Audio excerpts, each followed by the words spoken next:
I'm Jonathan. I've been on the streets off and on since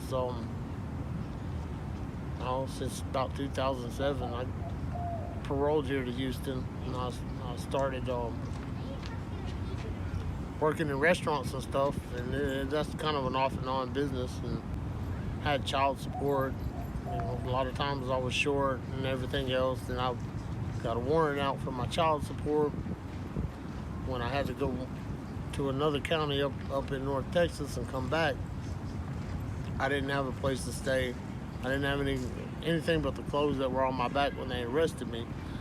And it's the same thing over and over with my child support. I get behind, they slap me with a warrant. I'll start from scratch again before I can even get a toehold. Yeah. I got another warrant. So you're still paying child support now? Yeah.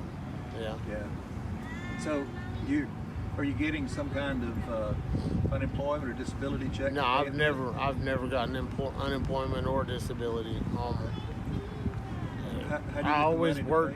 Excuse me. How do you get the money to pay your child support?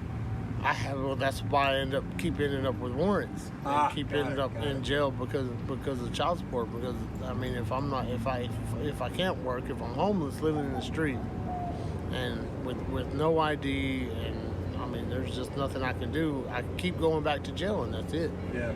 So I guess does that mean that the programs like with Search or others that since you can't get an ID? Yeah, they because I have warrants. I can't get an ID. I can't get a job, and it's been a cycle for me now for about 3 years. Yeah. Like every time I turn around, if I can't keep a job for one reason or another, or especially with COVID, there's just nothing. Yeah. I work in restaurants.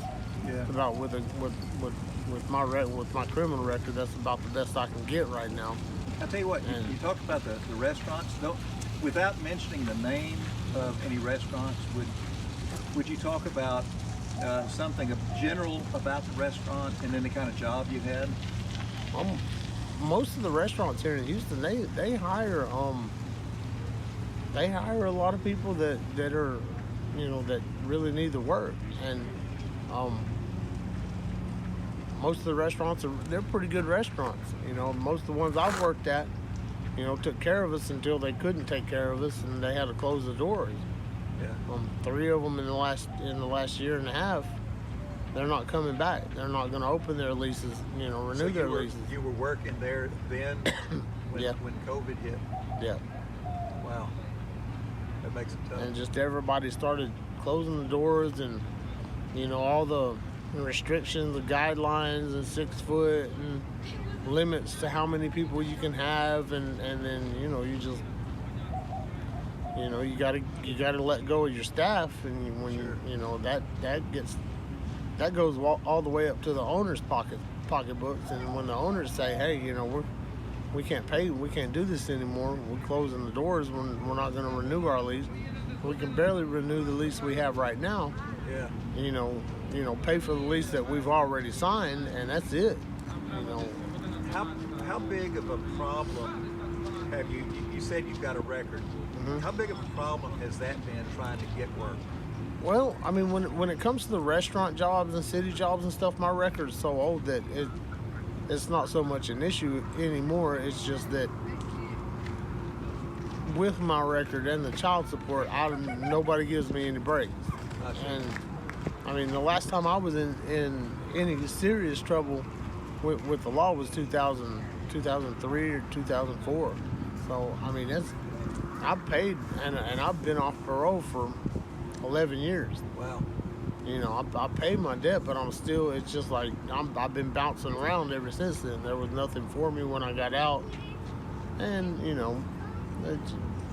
little struggles here and there that bumps in the road is hard to get over. Sure.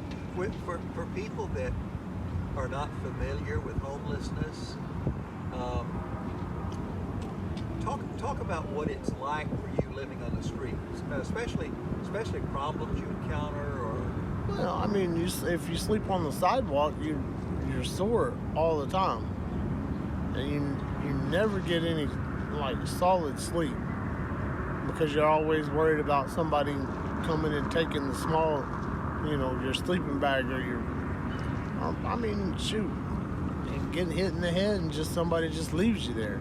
Yeah. It's a constant struggle. So there's no ever real relaxation or, like I said, your body always hurts. Imagine sleeping on the concrete, Sure.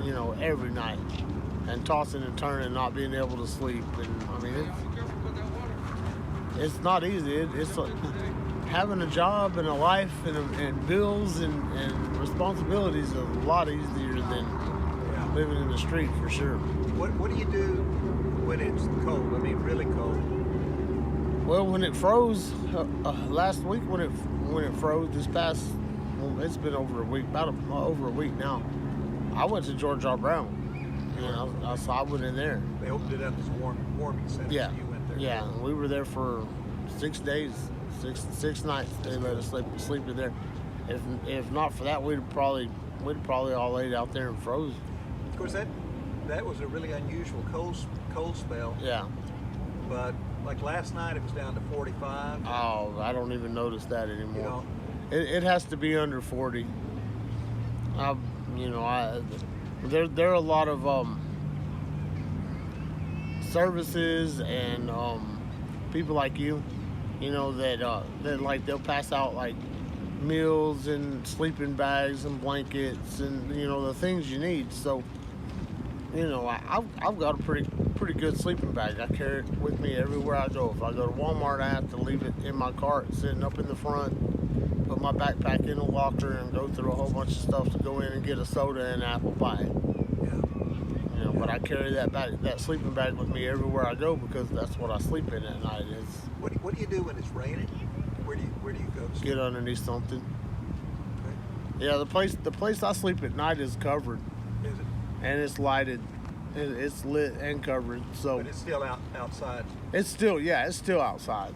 Yeah. Yeah. It's outside on the concrete, Yeah. up on a porch. I noticed since last time I saw you, it's like you got a black eye. Yeah. What happened? I didn't get into an argument. One of the older guys, I hang out with a lot of older guys, him and a younger guy got into it, and when the younger guy took a swing, I stuck my nose in and I kind of got sucker punched in the, that's like everyday stuff out here. It's no big deal. You walk away from it, you're blessed, you're happy. Yeah.